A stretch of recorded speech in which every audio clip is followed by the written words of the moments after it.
కిరీటం కోసం కాదు, సిలువ కోసం నడిచేవారిని దేవుడు తన రాజ్యానికి ఎన్నుకునేవాడిగా ఉన్నాడు. 2 సమూయేలు గ్రంథం 15వ అధ్యాయం 21 దేవుని వాక్యం అంటది, నా ఏలిన వాడ నువ్వు ఎక్కడ ఉంటావో నేను అక్కడే ఉంటాను, నా జీవముతోడు అది బ్రతుకైనా చావైనా నేనుతోనే ఉంటానని. దేవుని సంఘం ఈరోజు దేవుడు మనందరి ముందు ఒక ప్రశ్న ఉంచుతున్నాడు. ఏంటంటే, నీవు నన్ను వెంబడించేది నా చేతిలో ఉన్న ఆశీర్వాదాల కోసమా, నా బిడ్డ, లేకపోతే నా హృదయం కోసం అనే ప్రశ్న మనం ముందు ఉంచుతున్నాడండి. చూడండి, బైబిల్లో ఒక క్యారెక్టర్ కనబడతా ఉంది, గిత్తీయుడైన ఇత్తి. ఈయన ఇజ్రాయేలీయుడు కాదు, దావీదు బంధువు అంతకంటే కాదు, పోనీ సైన్యాధిపతి కూడా కాదు. ఆయన ఒక పరదేశీయుడు, కొత్తగా అప్పుడే దావీదును అనుసరించినటువంటి వ్యక్తి. కానీ దేవుడు ఆయన ఒక్క మాటను కూడా తన వాక్యంలో శాశ్వతంగా లిఖించాడు. ఎందుకంటే దేవుడు పరిచయాన్ని చూడడు కానీ మన సమర్పణ జీవితాన్ని చూచేవాడుగా ఉన్నాడండి. దావీదు జీవితంలో అత్యంత చీకటి రోజు అది ఆయన విజయదినం కాదు, అత్యంత అవమానకరమైన రోజు. ఎందుకంటే తన సొంత కుమారుడైన అబ్షాలోమే తనకి విరుద్ధంగా తిరుగుబాటు చేసిన రోజు, రాజు ఆయన సొంత సమస్తాన్ని కోల్పోయిన రోజు, కిరీటంతో సింహాసనం పైన కూర్చోలేదండి, అక్కడ చెప్పులు కూడా లేకుండా తలను కప్పుకొని ఏడుస్తూ యెరూషలేము నుండి బయటకు వెళుతున్నటువంటి సందర్భం అది. అప్పటికే చాలామంది ఆయన విడిచిపెట్టి వెళ్ళిపోయారండి.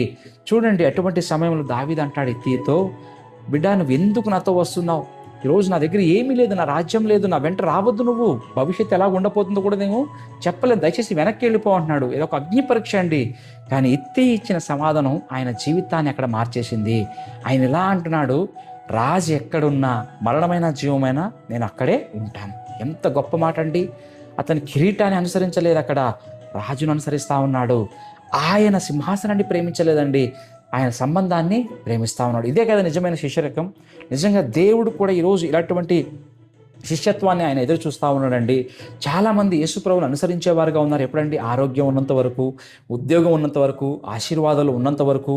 కానీ పరీక్షలు వచ్చినప్పుడు మాత్రం ఎవ్వరూ ఉండట్లేదండి.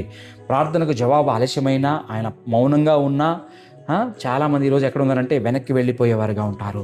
కానీ నిజమైన విశ్వాసి, నిజమైన శిష్యుడు ఇలా అంటాడు, ప్రభువా, నీ చేతిలో ఆశీర్వాదం లేకపోయినా నా నీ చేతిని ఎంత మాత్రం విడిచిపెట్టదు, నీవిచ్చే వాటిని కాదు నాయన, నేను నిన్నే ప్రేమిస్తాను అని చెప్పేవారు ఈరోజు ఉన్నారా? పరీక్షించుకుందాం.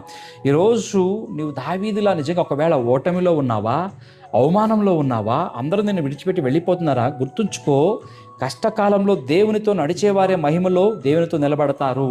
కిరీటం కోసం వచ్చేవారు కాదండి. దానికోసం చాలామంది ఉంటారు, కానీ సిలువ కోసం నడిచేవారిని దేవుడు తన రాజ్యానికి ఎన్నుకునేవాడుగా ఉన్నాడు. ఈరోజు నీ నిర్ణయం ఏంటి అయితే, ప్రభువా, ఆశీర్వాదాలు ఉన్నా లేకపోయినా, అందరూ నన్ను విడిచిపోయినా నా జీవితం అంతా కూడా నిన్నే అనుసరిస్తానని చెప్తావు ఈరోజు. ఎందుకంటే దేవుడు ప్రతిభను అభిషేకించడు, చివరి వరకు నమ్మకంగా నిలిచేవారిని అభిషేకిస్తాడు.